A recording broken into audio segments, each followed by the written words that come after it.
it more difficult for small businesses to stay in business and make an attractive return on investment.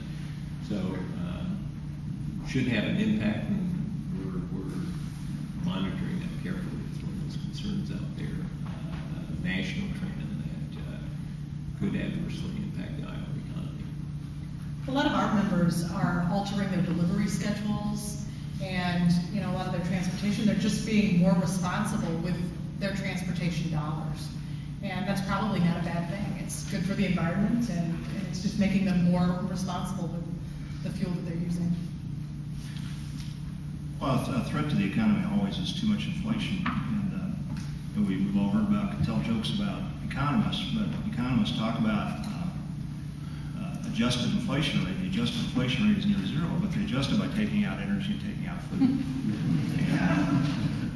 We all have to pay gas, or buy gas. We all have to pay our utility bills. So I don't, but my wife goes to the grocery store every week, and milk prices, bread prices, cereal, eggs, anything grain or animal related is going up pretty rapidly, and that impacts everybody. We did get our utility bill yesterday. We've had a tough winter in Iowa, and we have one of our highest utility bills ever. So everybody's having to deal with that, and that's certainly going to have a tempering effect. And hopefully, not everybody's going to have to use their stimulus refund check to pay their utility bill. But that's kind of the flip side of our strongest part in our state economy is agriculture. And I think we all agree that agriculture is strong, and as the farmer goes, so goes Main Street in rural communities. But the people in the rural communities still have to buy groceries and do the other things that they're faced with every month. On the flip side of the high gas prices, from the partnership perspective, can that be a plus for the day trips this summer?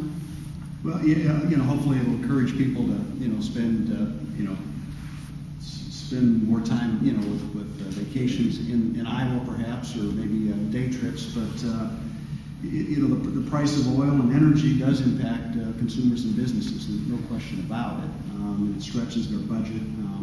On the positive side, though, it does put more emphasis in the biofuels area, research and development, other sources of energy besides carbon-based. So there are some plus and positive aspects of the high price of oil, but it's hard to predict where that's going to be. If you look at the run-up in the price of a barrel of oil, it's at least doubled or perhaps tripled in the last 2-3 years. Where sure, China and India are demanding more energy, but not at that rate. So some of that, there's some speculation involved, and the question is, will that price of oil drop down a bit? After that, some of that runs out the market. It's hard to say. So. Everybody seems to be striking some balance. Gas prices at this level are unmitigated disaster for the consumer. It's very bad, and it's only been very bad for a relatively short time. The longer it goes on, and the forecast isn't that it's going to get any better. It's bad. The nation needs to invest in renewable energy. It needs to invest in public transit. We need to make changes, and we should have started a long time ago, and we have to start now. And those are public infrastructure, other kinds of investments, but this is disaster. Not just the total outflow from the consumers, which is consuming so much more disposable income, but it goes straight over to Saudi Arabia and Venezuela and Dubai, and it isn't rolling around in our economy. That's all money going straight out of our economy in unbelievable amounts. This is not a good thing. Yes, it pulls up the value of ethanol, pulls up the value of biodiesel, but that is not nearly enough to offset the tremendous impact it's having on Iowa consumers in the country, and businesses in the country. We've talked about the impact on consumers and Iowans.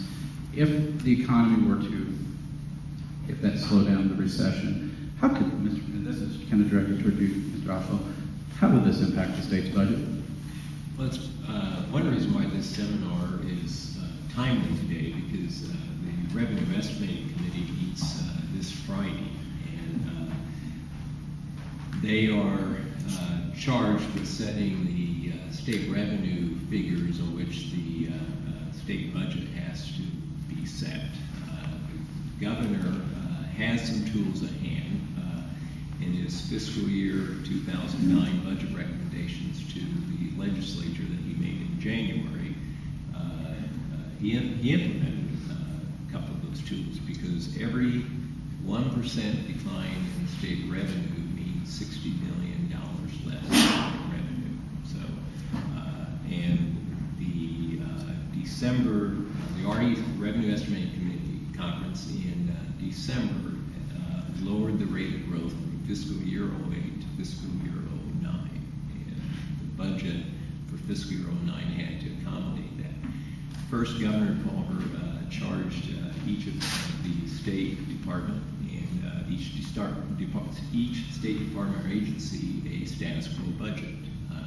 They submitted their request to the governor's office. It had to be consistent with the fiscal year 09 levels.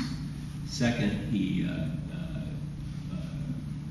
invested in the state economic reserves. They are at about $600 million, or cash reserves of $600 million, which are all-time high. And that was designed to address just the issue, just in case we have a deep recession or downturn, which will lower state reserves.